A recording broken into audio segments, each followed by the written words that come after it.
Hidrate-se antes uma pedra no seu caminho do que uma no seu rim. Boa. Então, pessoal, hidratados, né, e descansados de ficar escutando minha voz nesse breve intervalo, vamos retornar aqui. Então, vamos partir para esse pequeno texto aqui, que vai nos dar luz para essa tese, né, que é a principal tese que nós estamos trabalhando aqui na nossa aula, que é o ser humano, né? E por que eu escrevo humano? Né? Porque dizer homem de forma universal já é algo machista, a gente não usa mais, né? Não fica, se você vai dizer se é humano, né? Se inclui homem e mulher, você vai chamar de humano. Então, se você for falar de homem e mulher, se você falar só homem, é machista. Tem que dizer homem e mulher. Então, o ser humano como um ser social. Entendendo aí? Né? Porque por muito tempo a gente usava só o masculino para representar uma universalidade para homens e mulheres. Né? E a gente sabe que não inclui. Né? É, Então, tá omelé. Tô brincando. Vai ficar é, universal, então, né, professor? o universal a gente chama de humano. Né? É, isso. Dizer homem Usa não é pronome universal. neutro. Uhum, exatamente.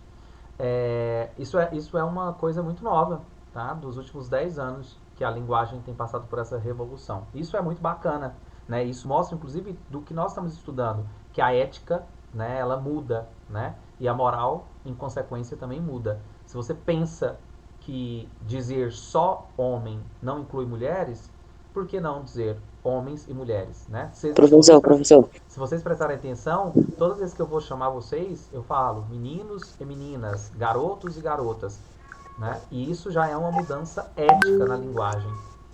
Pode, pode falar, Taylor. Ô, professor, eu queria fazer uma pergunta pessoal pro senhor. Ô, toda hora ficou fazendo pergunta, mas assim, é negociado mesmo. Então, a, a humanidade, por natureza, é constituída por seres sociais.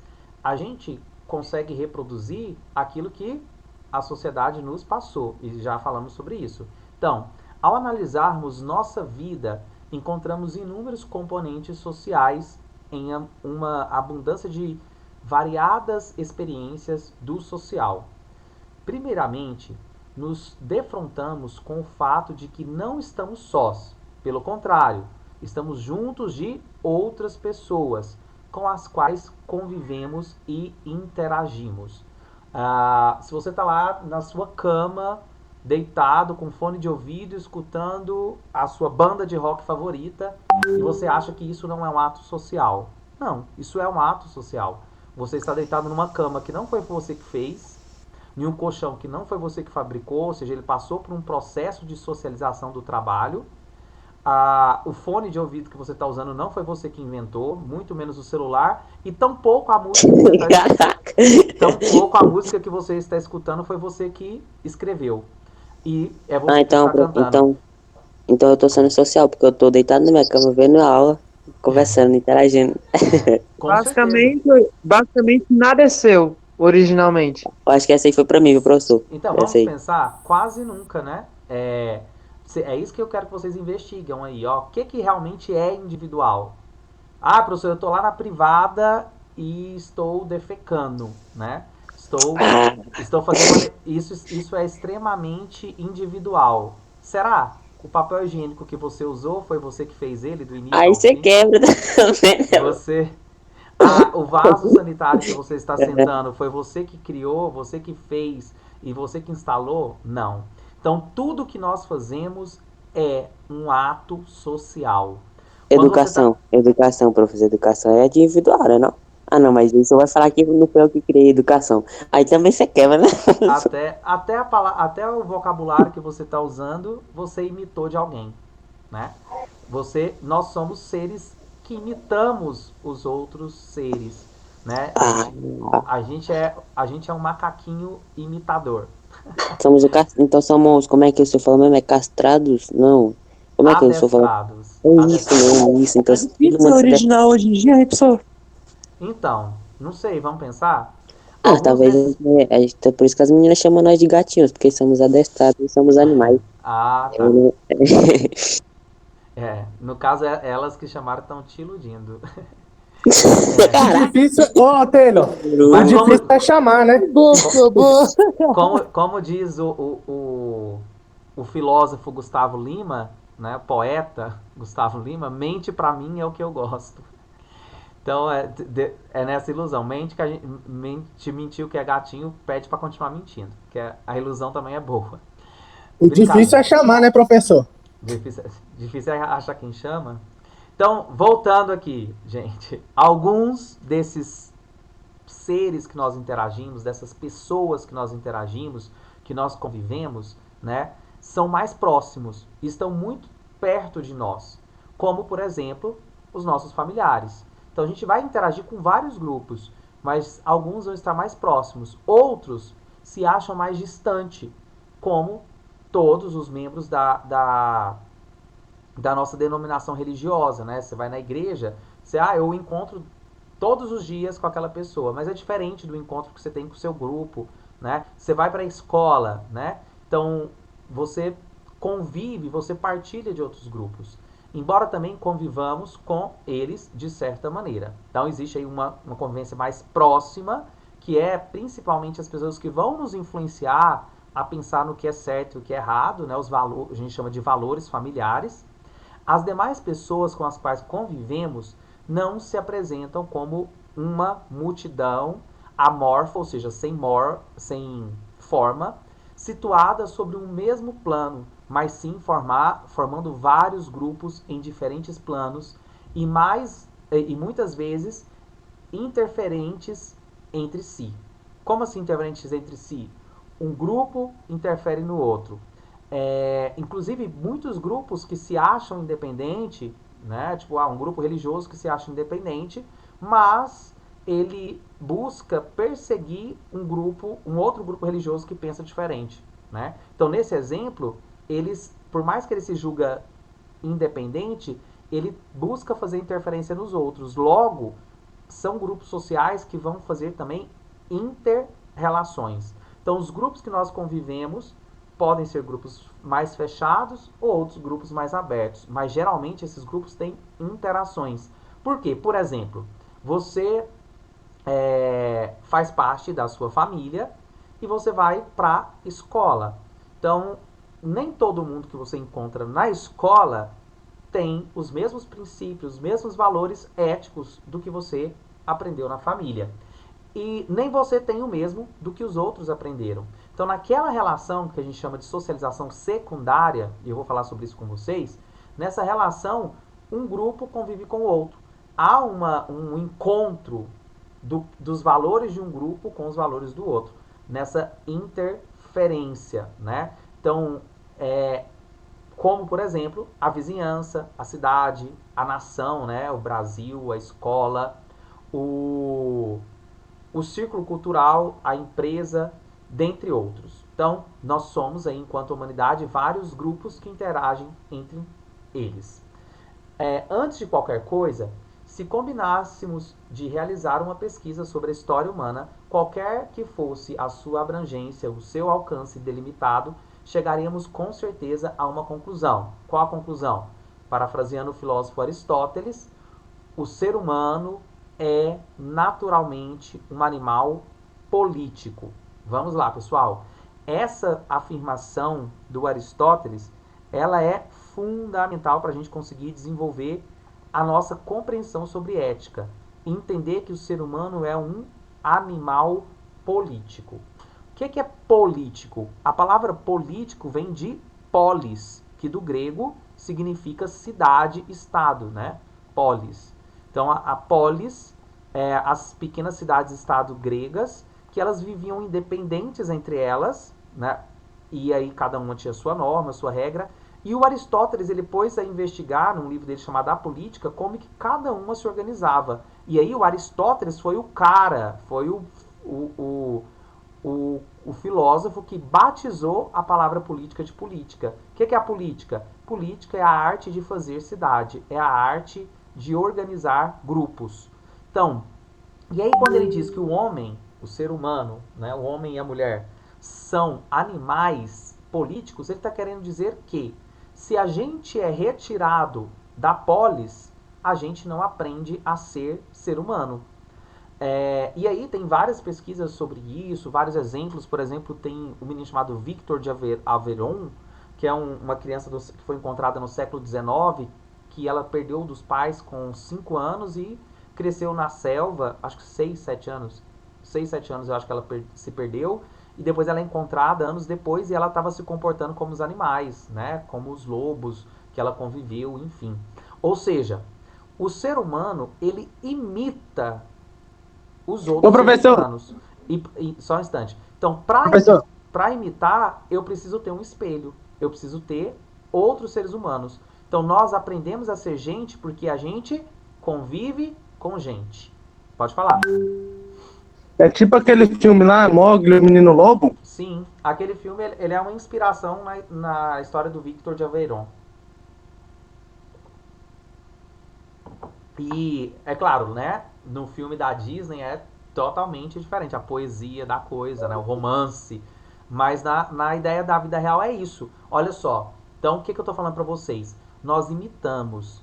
E, inclusive, se você observar as pessoas que você convive, você imita bastante elas. O vocabulário que as pessoas que você convive usa, você provavelmente imita. Então, nós somos seres imitativos, Pra fazer um copiamos. arroz, imita outras pessoas que imitam outras pessoas pra fazer um arroz, professor. Sim, é aí, exatamente.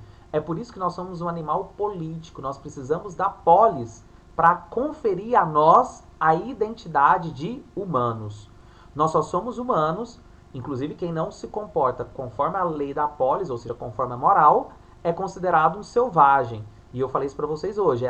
Essas pessoas, elas são retiradas do convívio social. Se elas não comportam conforme a moral, elas vão ser colocadas no presídio ou até mesmo no manicômio. Então, essa é a noção de que nós só somos seres humanos porque nós imitamos outros seres humanos. E é bem na base da chantagem mesmo, né? E essa chantagem é tanto se você já for um adulto e comporta de forma diferente da moral, aí você vai ser preso, né? Você vai ser julgado, condenado e preso se você faz isso, mas também já começa lá dentro de casa. Quando a mamãe pega a chinela pra você e fala, não vai fazer não? Então, ou ainda, né, quando ela pode não apelar pro chinelo, ela pode apelar pelas emoções. Ela vai falar assim, se você não fizer isso, mamãe não gosta. Então, de alguma maneira, o ser humano, enquanto animal, ele passa por esse adestramento que é político. Ou seja, o ingresso na cidade, o ingresso na polis, na forma que essa polis se organiza. E se você muda de cidade, né, de estado, país, região, cultura, você muda também esse tipo de ser Professor, humano. então o senhor está sendo adestrado, porque o senhor usa o mesmo aplicativo que os outros professores para dar aula? Sim, com certeza. Em nenhum momento eu disse que eu sou livre. Eu estou implicando vocês a reconhecerem como que funciona as coisas. Não estou dizendo que eu não sou, né? Inclusive, eu até brinco, né, com os alunos. Uma vez eu cheguei na sala chorando, porque eu estava com o coração partido. Estava apaixonado. Aí os alunos falaram, uai, professor, por que você está chorando de paixão, de amor? O amor não é uma construção social? Eu falei, sim, mas antes do amor ser uma construção social, eu também sou um ser construído socialmente. Logo, eu sofro por amor. Não. Então, é exatamente isso. Morena deu um fora no professor. A gente tá construindo a sociedade enquanto somos construídos por ela. Contudo, vamos abrir um parênteses nesse momento, questionando apenas um detalhe. Isso é, se você já não o tenha feito, de que não devemos pensar que a vida social é limitada somente à humanidade. O que começou com ou que começou com ela. Afinal de contas, encontramos vida social em algumas a vida social em formas altamente constituídas entre muitas espécies animais. Né? Vocês provavelmente já escutaram a expressão vida de inseto. Várias espécies de insetos, né, foram chamados de insetos sociais, ou sociedade de insetos, ou ainda sociedade das abelhas. Por quê? Devido à sua vida social ser altamente organizada. Ou seja, os outros animais também se organizam, né? A questão é, eles se organizam por uma outra lógica, né? Aquela lógica. A nossa lógica, ela passa pela linguagem, pela essa construção, né?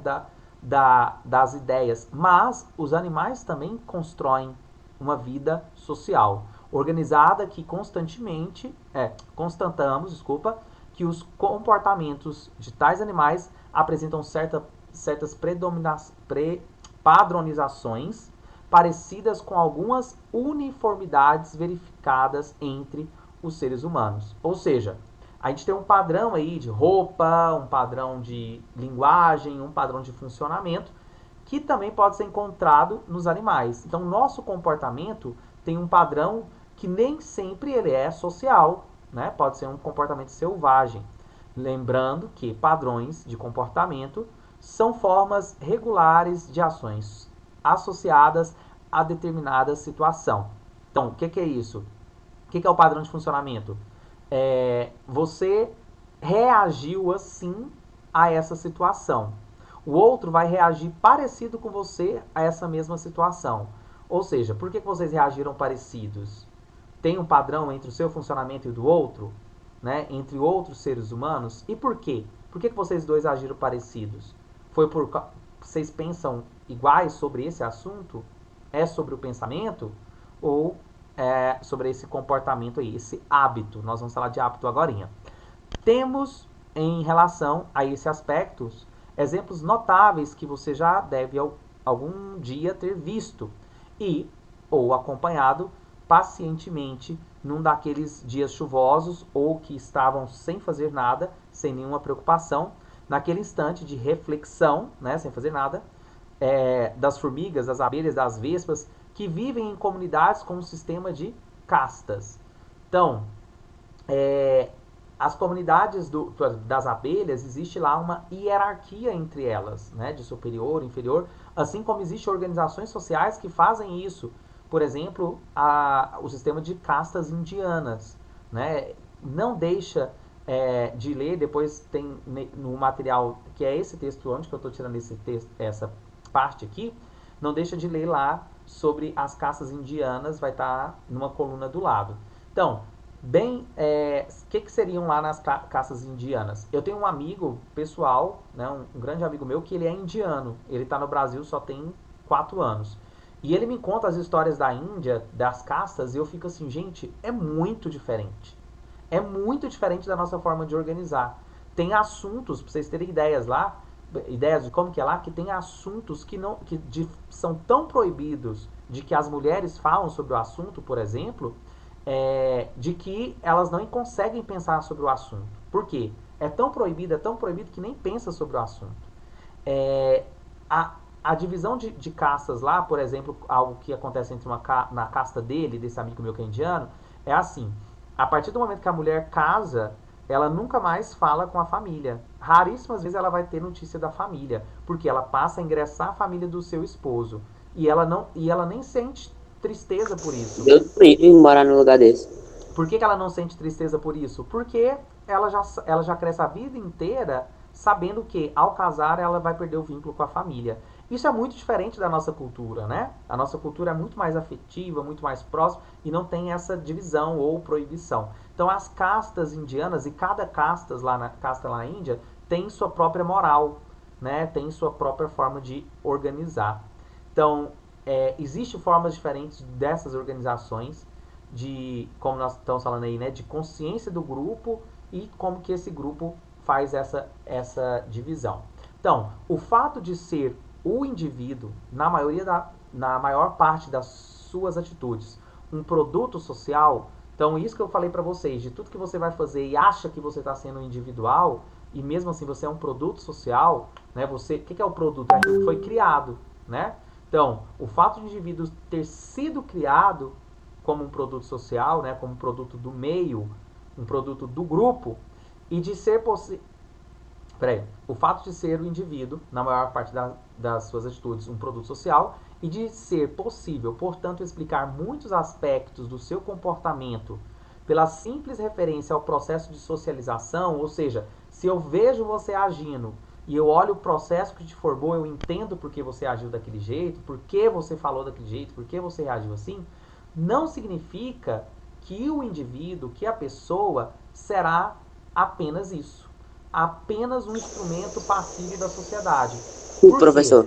Como Tipo, se tiver acontecendo alguma coisa, sei lá, muito ruim na hora e eu rir, aí, tipo, entendeu? Aí eu não vou ser aquilo, né?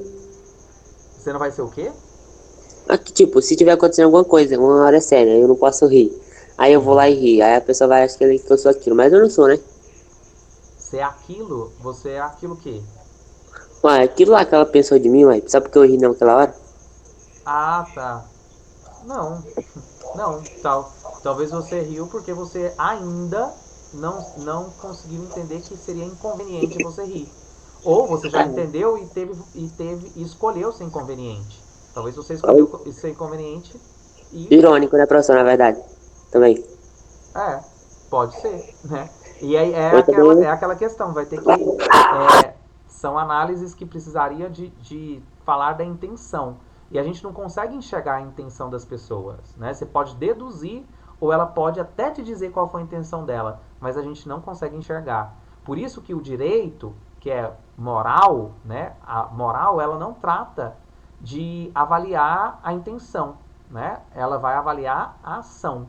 O juiz ele vai julgar os fatos, né? E não as intenções. O indivíduo não é culpa e simplesmente uma gravação dos modos de agir. Isso é fundamental. Eu vou falar para vocês do Sartre depois, mas já vou incluir aqui a ideia dele, que é o seguinte: não importa o que te formou, importa o que você faz com aquilo que te formou. Então, ele tem a frase dele que é: não importa o que fizeram com você, o que importa é o que você faz com o que fizeram com você. Então, o indivíduo ele não é puramente, simplesmente aí um robozinho criado pelo meio dele. Né? Se a gente for pensar assim, a gente exclui a ideia, inclusive, de vocês terem a capacidade de pensar fora, né? Pensar fora da caixinha, né? Pensar que as ideias mudam e as ideias são diferentes. o Quer falar? professor, sabe aquela palavra ali que o senhor falou? Qual?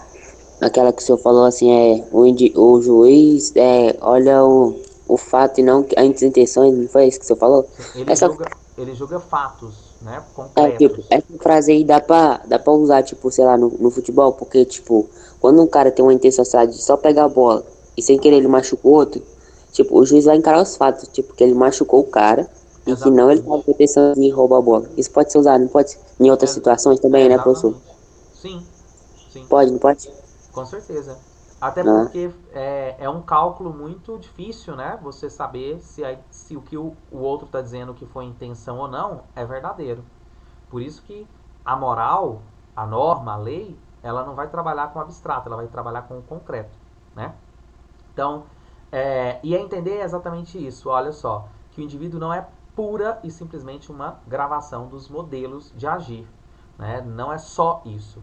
Pensar e sentir da sociedade da qual faz parte. Ainda que às vezes execute parte do que foi adestrado, né, do que foi gravado, como o requerem, né, dele várias ocasiões. Então, assim, não é porque ele agiu várias vezes conforme demanda, conforme cobra dele, significa que ele é só isso. Né? Por quê?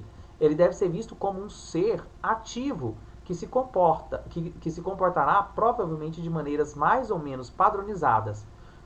Porém, mas também possui a sua capacidade de inovação e divergência. Então, divergir daquilo que foi colocado é o que nos abre a margem aí, inclusive para mudar as coisas. Imagina se a gente estivesse reproduzindo sempre os mesmos padrões da sociedade que nos formaram, a gente teria uma sociedade só. Então, é essa divergência que faz a criação de uma nova moral, de uma nova sociedade. E se a história da humanidade sempre foi uma história de mudanças dos padrões, do que é certo e do que é errado, tudo nos indica que as coisas como estão estabelecidas hoje, elas vão mudar. Uma coisa que sempre é fato da história, a mudança, né?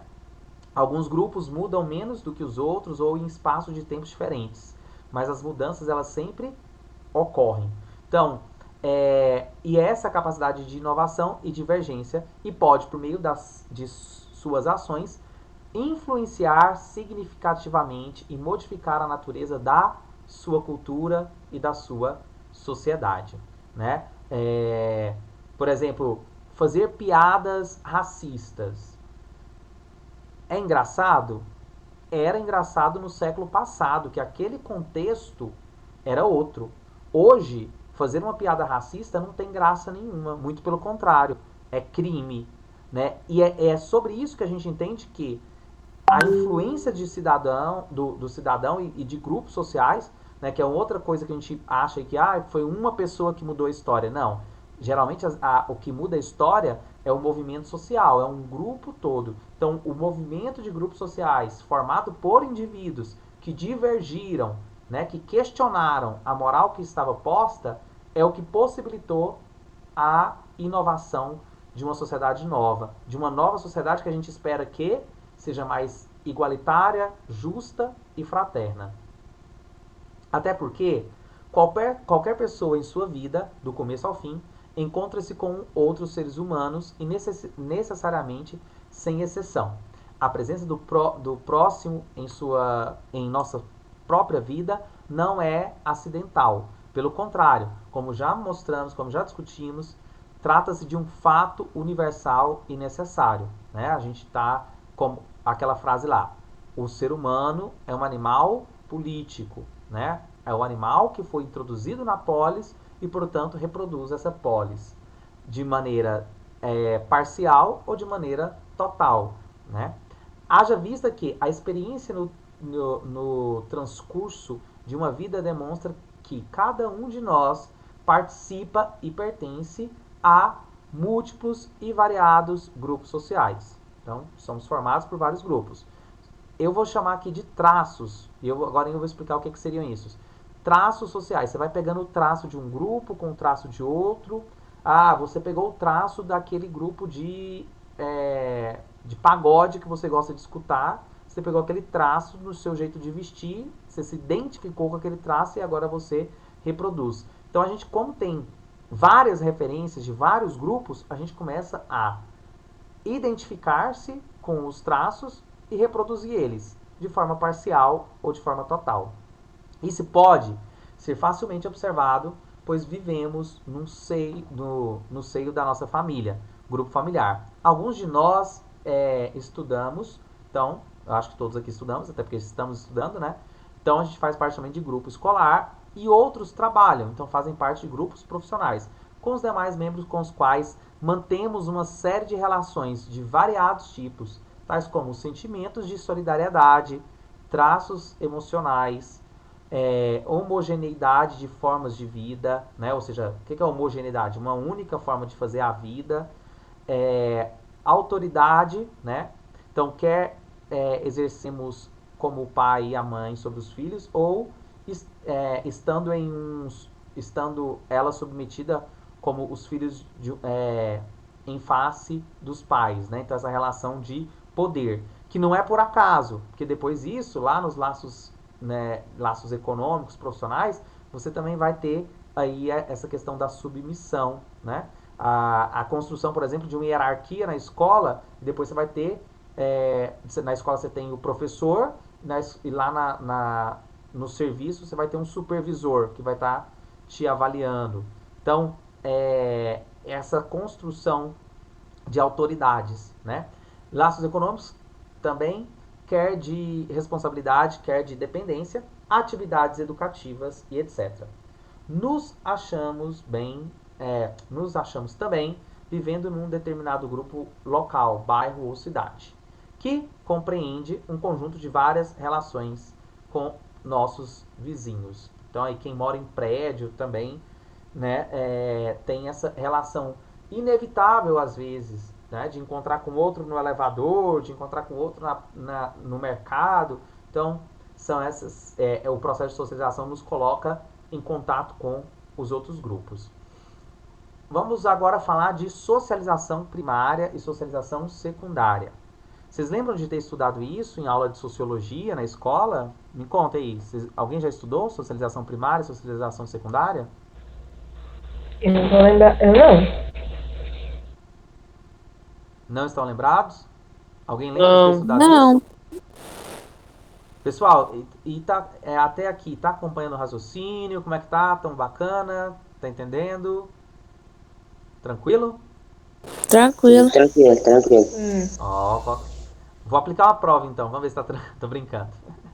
Não sou esse tipo de professor que ameaça aluno com prova, Mas, tá? tipo, professor, essas provas. Eu acho que, tipo, existe prova de humanas, mas eu acho que as perguntas e respostas não são. Tipo, a pergunta é real, mas a resposta não é real, porque, tipo, a probabilidade da resposta ser certa é muito difícil. Porque isso eu acho que seria mais uma resposta pessoal, né? Depende, depende. Depende da pergunta, se a pergunta é aberta ou fechada. Né? Não é porque a prova é de humanas que você vai colocar qualquer coisa e tá valendo. Não. Existem perguntas que são abertas para essa, né, para você relacionar alguma coisa, para relacionar. Se eu peço para você relacione e você relaciona uma coisa que não foi o que eu pedi, não está certo. Então É, é preciso identificar qual que é o verbo de comando da questão. Nem sempre é pessoal, tá? Vocês vão ver isso muito nas perguntas. Vamos lá. Então, socialização primária e socialização secundária. Nós já falamos que socialização é o processo do indivíduo ser inserido num grupo.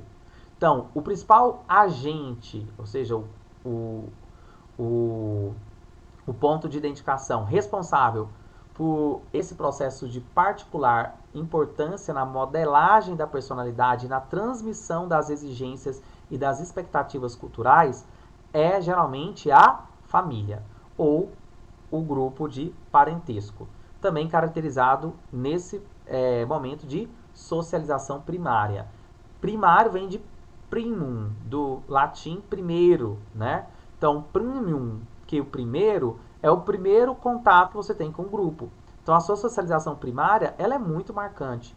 Boa parte das pessoas reproduzem a religião que elas recebem na socialização primária.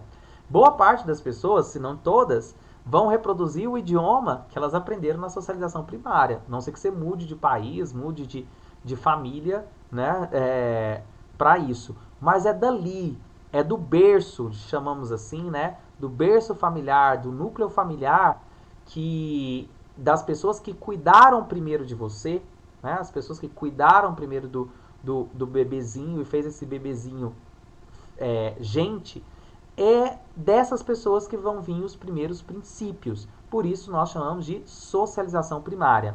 O princípio, como membro largamente passivo da família, e depois a princípio como membro largamente passivo da família e depois mais ativamente aprende a desempenhar papéis apropriados e adquirir habilidades, atitudes e modos de agir que lhe permitem participar da vida social fora do círculo familiar. Então, e integrando-se aos grupos e à sociedade. Pessoal, isso aqui é muito importante sobre a gente entender que algumas famílias, elas não educam os filhos para eles relacionarem com a vida social fora. Existem muitas famílias que fazem um tipo de criação em que é delimitado ali naquele círculo familiar apenas habilidades que faz esse sujeito se integrar àquele grupo. Então, qual que é a expectativa, né, de que a família faça? Entender que ali é uma primeira socialização, mas dentro desse processo de socialização, o indivíduo, a pessoa, o sujeito, precisa estar preparado para entrar no mundo fora dali. Né? Por exemplo, né, se uma família ensina para a pessoa apenas as normas que funcionam dentro de casa e não mostra, não sinaliza para ela que existe um outro grupo na qual ela vai ter que inevitavelmente se encontrar, que funciona com outras regras sociais. Na minha casa, né, um exemplo de socialização primária, a minha mãe não deixava a gente terminar de comer e deixar o prato sujo. Terminou de comer, tinha que levantar e lavar o prato. Inclusive eu ficava quando eu era pequeno, eu ficava terminando de comer devagarzinho para demorar mais a lavar o prato. Quando eu cheguei na casa de amiguinhos meus, que a mãe lavava o prato de todo mundo, eu fiquei assim, uai, por quê? O que Minha mãe sempre acontece? ensinou, Por minha que, mãe sempre que cada um não lava o seu? Ou seja, esse é o confronto de entender que aquela norma, aquele costume, aquele hábito, aquela família, né, é que me formou sim e me deu aquela característica. Aí, geralmente é nessa primeira infância que o grupo vai sair dessa casa, né, e vai fazer o encontro com outros grupos. Assim, sendo durante a infância, quando a criança aprende a interiorizar a linguagem. Olha só, o que é interiorizar? É levar para o interior. Então você introduz a linguagem. E aí toda a nossa representação de pessoas, ela é feita a partir dessa linguagem. Nós somos os nomes que colaram na gente, né? O apelido ou até mesmo o nome próprio, mas é um nome que foi dado. E aí você interioriza isso. E aí não é só o nome, é o não pode, senta direito, fecha as pernas, fale baixo. Então, é a interiorização dessa linguagem toda que forma aí as regras básicas da sociedade. A moral e os modos comportamentais do grupo e que se pertence. A que se pertence. Até porque, como eu disse, se você não se comportar daquele jeito, você passa a não pertencer, né? Não sei se você já recebeu essa ameaça dos pais, eu vou te tirar da família, vou te cortar da herança. Se você não fizer certinho, eu vou te cortar da herança. Feliz quem tem herança, né? porque eu Nem não tenho, todo. né? Por isso que eu falei Eu, isso. No meu caso. eu Quem não também dá nem. conta não é herança não, viu? Só pra falar. Eu só herdei dívida, por isso que eu tive que trabalhar. Então, a gente que não herdou herança, estamos aqui estudando para isso, conseguir um bom lugar no sol, né? É, e entendendo isso, de que as regras, os modelos, os comportamentos dessa sociedade que nós estamos começaram aí com essa interiorização da linguagem. Primeira linguagem, então, socialização primária, família. E tem um valor primordial para o indivíduo. Né? Pouquíssimas pessoas conseguem divergir do padrão que foi formado na infância.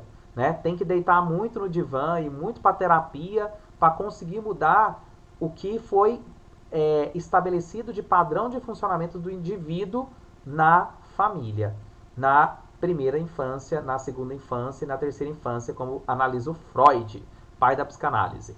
Então, tem um valor primordial para o indivíduo, o que ele aprendeu como valor. Geralmente, ele pode até mudar de religião, ele pode até mudar de cultura, mas ele é marcado pela aquela primeira base ali, né? Base, o que é a base? É o que vem de primeira, né? E deixa marcas muito profundas em toda a sua vida, já que nesse instante que se constrói o seu primeiro mundo. Então, o processo de socialização começa nesse primeiro mundo.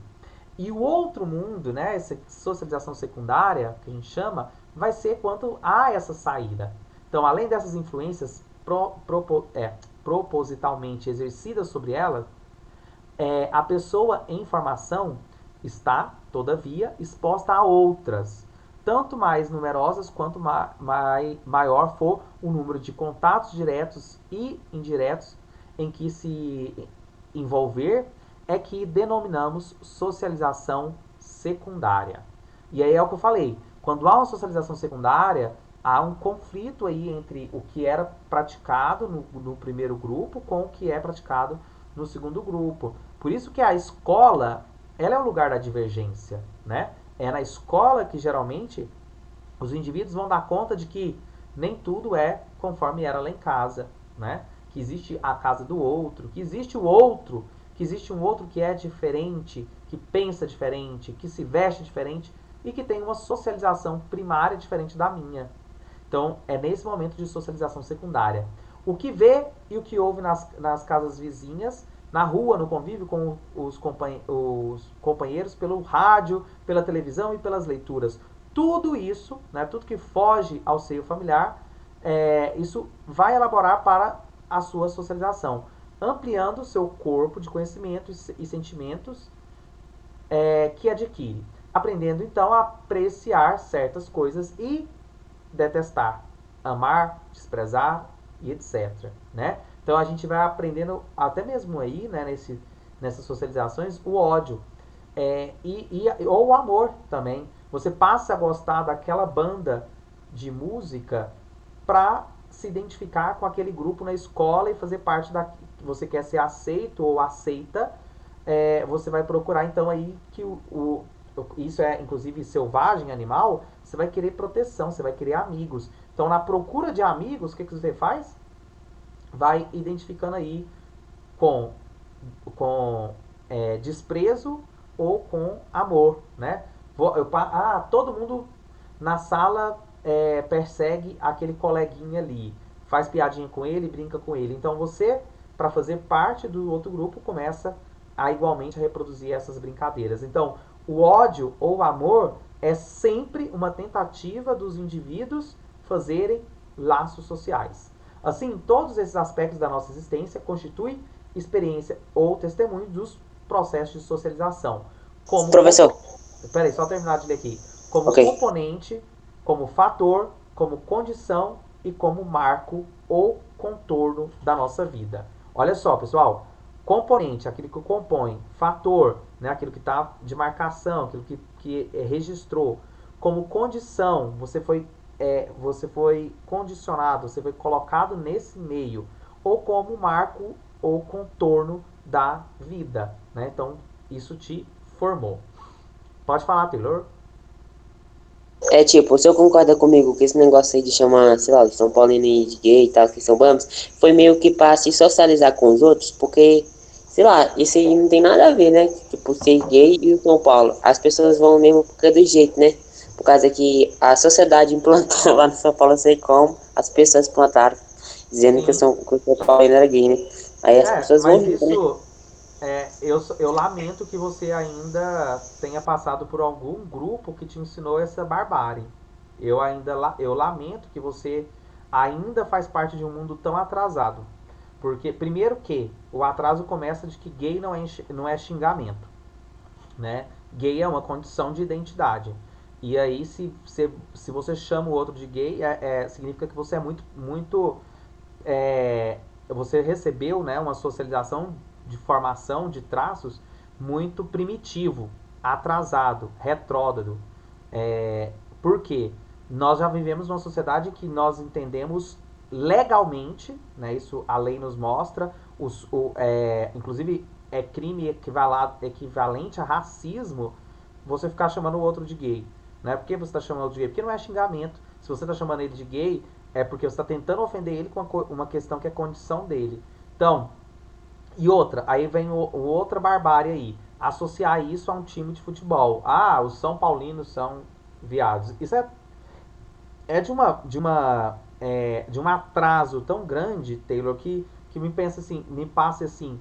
Até hoje as pessoas estão falando isso, até hoje as pessoas estão brincando com isso. Né? Tipo assim,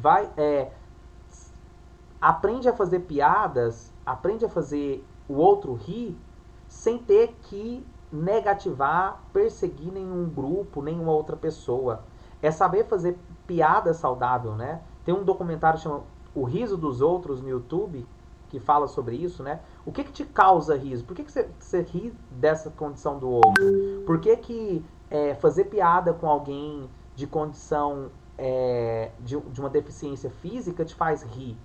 E isso diz muito sobre o sujeito, né? Por que isso é graça para você? Isso não é graça, isso não tem graça em si, né? A sua cultura te ensinou que isso tem graça. Mas por que a sua cultura te ensinou isso? Fincado em quais valores? Será que são valores que ainda faz sentido a gente conservar na sociedade atual? Professor, Pode falar. tipo, tem duas coisas que me faz rir, tipo, que é os memes e as coisas que eu me identifico, que eu sabe que acontece comigo, sabe? Tipo, os memes, tem umas coisas que se, não tem como você não rir, tipo, sei lá, o cara fala assim, corre cadeirante, entendeu? Isso fica mal, Professor, tipo, isso é muito negociado. Como é que eu faço pra Então, essa é isso que eu tô falando, Taylor. É entendeu? Você me hora, entende? é hora de, de ampliação de consciência, né? É hora de ampliação de consciência. Se o que te faz rir é a condição do outro, mostra que você é uma pessoa retardado. Imatura, né? Eu vou chamar de imaturo para não chamar de retrógrado, atrasado. Mas é sobre você. Quando você amplia a consciência, quando você se torna uma pessoa mais estudada, você vai rir. Só que você vai rir de coisas inteligentes. Professor, você Pode pode falar. prestar atenção que na maioria das vezes as pessoas que fazem essas palhaçadas, essas brincadeiras, né? Dizem ser brincadeira, é tipo pessoa da nossa idade. Pessoa, tipo, da faixa É, etária adolescente, de colégio. Mano, no colégio e escola tem muitas dessas brincadeiras, tipo, brincadeira, né? Que o povo fala que é ficar zoando os outros, enfim, é coisa tipo de maturidade, imaturidade, né? Então eu acho que a idade, sei lá, o que É, faz as pessoas fazer isso, entendeu? vamos. Sim, mas depende também da escola, né? Se muda a escola, Sim, muda o não, grupo. Eu, por exemplo, eu tava. depende demais. Eu vou falar um exemplo claro, igual aqui na nossa região, que tem o Adagsmar, tem o Homero, tem o Parque dos Buriti e o Teotônio. Você vai pegar, tipo, os alunos do Adagsmar, comparar com os alunos do Parque dos Buriti, dos outros, é totalmente diferente. tipo, Tipo assim, professor, o modo dele se comportar. Não, é totalmente diferente. Eu não sei o que rola. ó, tipo, a gente que vê os memes, a gente mais ri é por causa das coisas, sabe? Aquelas coisas que são tão certas que quando acontece alguma coisa fora do normal a gente ri, tipo, jornal. Se o jornal, uma mulher que tá um apresentador, se ela cair no meio do jornal, professor, ali é motivo pra eu rir, porque eu sei que ela é coisa séria, entendeu? Tipo, teve uma vez que um cara, ele foi entregar a medalha pra um atleta lá paralímpico, e o cara era deficiente, né? Ele tava sem braço. Aí ele foi cumprimentar o cara, porque era o normal dele, entendeu? Aí ali eu me acabei de rir, pô. Porque eles são tão sérios que quando acontece alguma coisa meio que fora do comum, a gente ri, entendeu? Não é porque a Entendi. gente ri da condição do outro. É por causa, sei lá, do momento lá. O que eu tô falando é pra vocês pensarem, né? E aí, viu que isso é ética? É pensar não só sobre o comportamento, né? Mas do que tá passando nesse pensamento. Porque o que te fez rir foi involuntário, mas da onde partiu a sua graça, né? Foi sobre quais ideias, quais valores. Vamos lá, pessoal, para a gente começar a atividade aqui. Então, conceitos. O que é sociedade? Grupo humano que habita em certo período de tempo e espaço, seguindo um padrão comum. Então, a sociedade é aquela que funciona dentro de um padrão. Ser humano é um ser sociável, portanto, precisa viver em sociedade. Formação do que somos vem da sociedade. Somos socialmente criados. Sociedade já existe, nós somos inseridos nela. É muito importante lembrar disso, né? A gente usa um idioma que não foi a gente que criou. Você pode até criar uma palavra ou outra junto com seus amiguinhos, assim, que é um vocabulário interno, mas para esse vocabulário virar uma palavra dentro da língua é muito difícil. Ou seja, a sociedade que a gente nasceu, ela já existia antes da gente e provavelmente ela vai continuar existindo. Né? Se a gente inclusive comparar a quantidade de vida de um ser humano com a quantidade de vida da história geológica da Terra, é uma poeirinha, né? E aí a sociedade que a gente veio existir nela já existia. Então nós somos inseridos dentro dessa sociedade que já existe. Portanto, influencia na nossa visão de mundo por posicionamentos, éticas e etc. E aí, o que é interação social? Existem interações de vínculo ou interações simples. O que é de vínculo? Quando é um grupo que você faz parte. Quando é simples, quando é apenas situações sem aprofundar na relação. Por exemplo, você vai ao mercado e tem ali uma relação de bom dia, boa tarde, boa noite com a pessoa que está no caixa e ela vai falar quanto deu a conta, te passar o dinheiro, você passa o dinheiro para ela, pega a mercadoria, então é uma relação simples, não há vínculo. Então existem interações que são de vínculo, que essas que já são as que te formam. Você não passa a acreditar nos deuses que aquela pessoa acredita que te atendeu lá no caixa do mercado. Mas provavelmente você vai passar a acreditar nos deuses do grupo que você tiver vínculo, né? Então, as interações rápidas e simples, elas geralmente não formam o sujeito. A socialização é esse processo e muito mais complexo do que a interação, apesar de ser essencial para a gente formar, né? Esse processo muda de sociedade para sociedade, já falamos bastante disso. Socialização é algo ao longo prazo, já que a interação é corriqueira. Aí, a ideia aqui do Bourdieu, que é um sociólogo famoso, e a ideia de hábitos. O que seriam os hábitos para o Bourdieu, que é o francês? Que são ações dentro da sociedade. Então, para o Bourdieu, os hábitos formam os sujeitos, né? Que seria o quê? A socialização é o processo pelo qual o indivíduo é inserido, e ele vai pegar o quê? O hábito, a ação dentro daquela sociedade. Os hábitos, e é com U mesmo, porque é em latim que ele usa esse termo, se constrói no processo de socialização. Hábitos primários são aqueles que vêm do primeiro grupo, da família, e hábitos secundários, o que vem do segundo grupo, né? Como eu falei, família é primeiro grupo, escola, geralmente, segundo grupo. Então, é sobre isso. Agora, antes da gente fazer a atividade, eu vou passar para vocês esse vídeo mostrando como que seria aí o que para a psicanálise lacaniana chama-se de estádio do espelho, que é como a criança ela passa a ver e a reproduzir o outro como espelho. Então, muita atenção nesse vídeo, é rapidinho, e aí a gente já vai passar para a atividade. Ok? Beleza. 5 minutinhos. Olá! Hoje nós abordaremos a respeito da psicanálise lacaniana focando no estágio do espelho. Eu sou a professora Michelle e esse vídeo foi construído em parceria com o ênfase educacional. A parede, olha. Tá mostrando a parede pra Bom, você, pessoal, tá? vamos Sem pensar áudio. um pouco. O Lacan foi um importante psiquiatra francês que trouxe algumas contribuições a partir da teoria de Freud.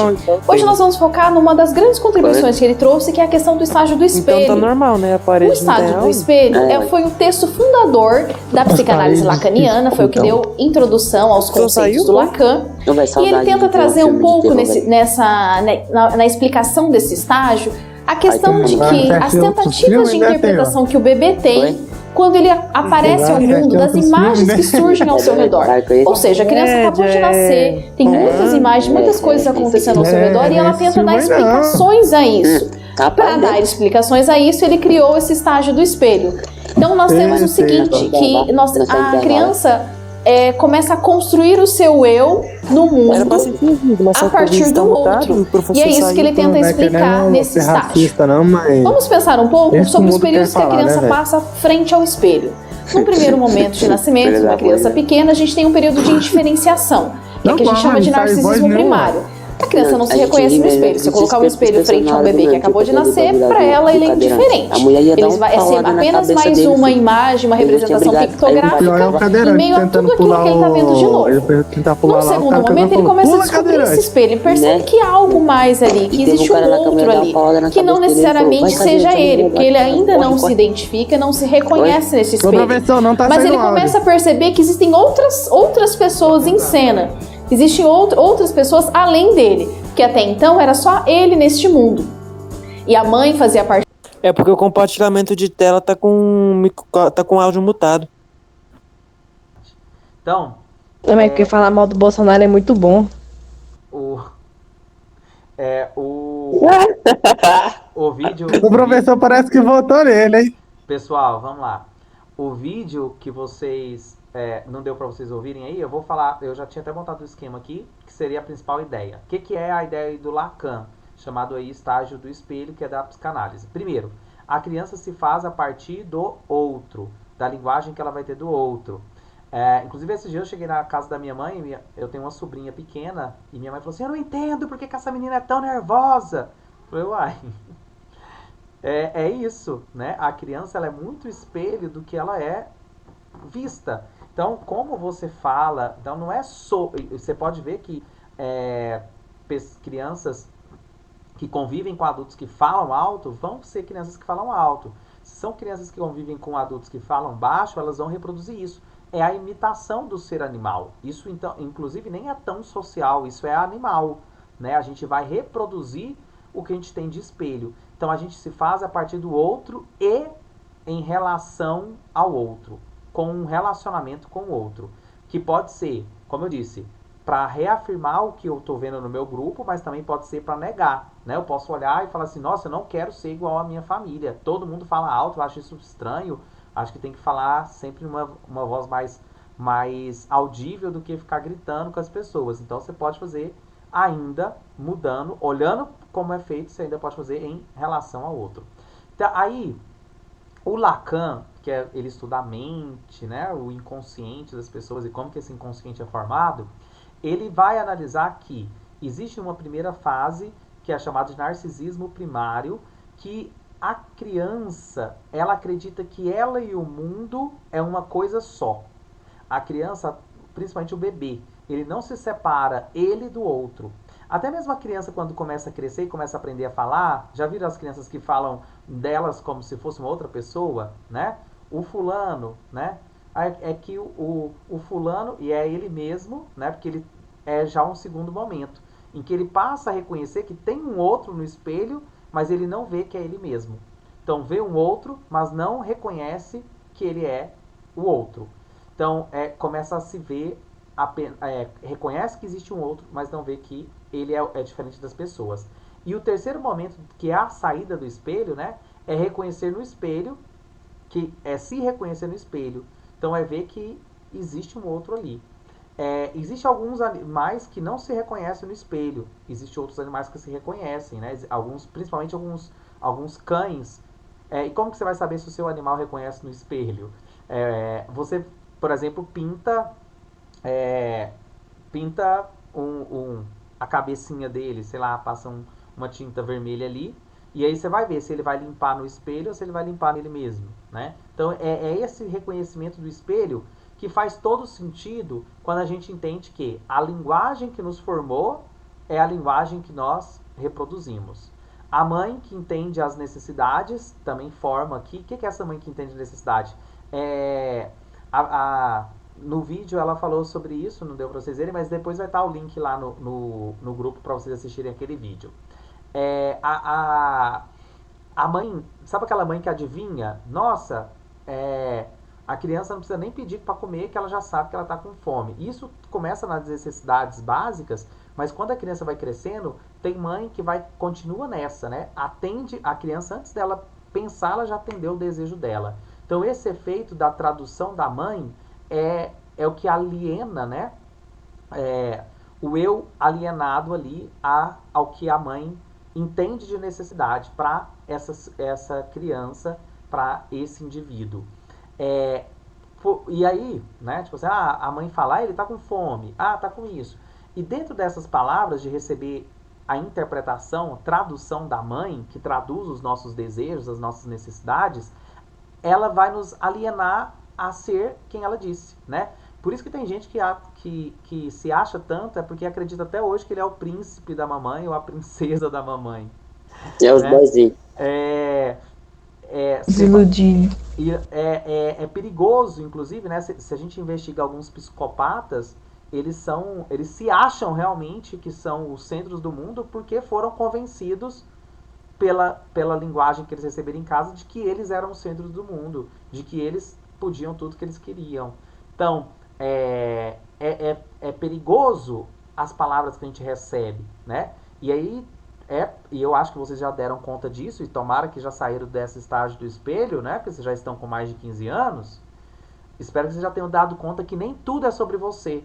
Que o mundo existe e existirá sem você. E muito bem, que você entrou no mundo que já existia e vai sair do mundo que vai continuar existindo. Então a sua existência tem que ser responsabilizada por você. A sua importância tem que ser dada por você, né? Então, a espera da aprovação desse espelho aí, né, do nome do outro, ele é perigoso, porque pessoas que ficam muito alienadas a esse período, né, de tradução da mãe, são pessoas que não evoluem. É preciso cortar o cordão umbilical, né, da mãe para você evoluir. Então, e aí a entrada do pai, função da lei. A psicanálise chama a entrada do pai, mas nem sempre é o pai que faz essa função. Até porque tem família que não tem pai, né? E tem família também que não tem mãe. Então, não é sobre o pai ou a mãe, mas é quem? Função paterna e função materna. O que é a função materna? É essa função da tradução do desejo da criança, que vai colocando palavras ali, dizer o que ela quer, o que ela gosta, o que ela não gosta. A mãe fala, não, ela não gosta disso, não. Então, essas palavras que o sujeito vai se alienando a elas e reproduzindo. E a entrada do pai já é o que interdita esse desejo. O que é essa interdição do desejo? A entrada do pai geralmente é o que apresenta aí uma lei diferente da lei de casa, né? Quem apresenta para a criança de que as coisas nem sempre acontecem da forma que elas querem. Não é um reizinho soberano da mãe, que essa criança não é o reizinho soberano da mãe. Quem avisa para essa criança que ela não é o reizinho soberano da mãe, a psicanálise chama de função paterna, função do pai. Professor, Pode falar. essa coisa também ocorre na internet, porque, tipo, tem um cara aí, não sei se você conhece, Playbiel, que ele fala uma palavra esquece, sabe? Ele fala assim, esquece, toda hora. E quando a gente tá lá entre amigos, a gente sempre fica falando esse esquece toda hora, a gente até enjoa já. Quem começou com isso aí foi o Kevin. É isso, é verdade. Tipo, essa coisa é muito, sei lá, ele parece que dá uma coisa pra gente, é como se fosse a mãe da gente mesmo. Enjoando a gente em casa, sabe? Ensinando as coisas pra gente. Tipo, aqui em casa eu tô aprendendo que eu sou o quê? Uma máquina de limpar. Se eu chegar na casa de alguém e lavar as louças lá, não acho que não vai ser esquisito pra mim, não, vai ser pros outros. Mas é porque aqui em casa eu aprendo só isso, né? Será que é só isso? Será que também. será Minha que mãe me dá só educação também, né? será que ao lavar louças é só a louça que você está lavando? Ou você está entendendo Não. você está entendendo sobre responsabilidade, divisão de tarefas, né? Às vezes a gente acha que é só a louça, só arrumar a cama, só alguma coisa, mas dentro daquilo ali tem um preparo para algo chamado vida, né? E aí, traços identitários e traços de Você é louco? Ítalo Silva poeta, é? Prazer. traços identitários e identificados. O que significa isso?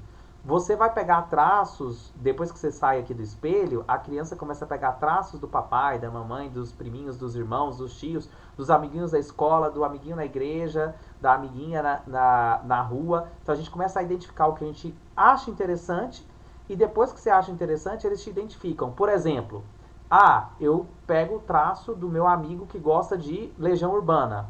Então, a banda Legião Urbana. E aí, então, aquele traço que eu me identifiquei, agora me identifica. Aí alguém vai falar, quem? É o Ítalo, o fã de Legião Urbana. Ou seja, os traços com que você se identifica passam a te dar identidade, passam a te identificar. Vamos à atividade. Sobre o processo de socialização e a formação ética. Leia com atenção e responda às questões.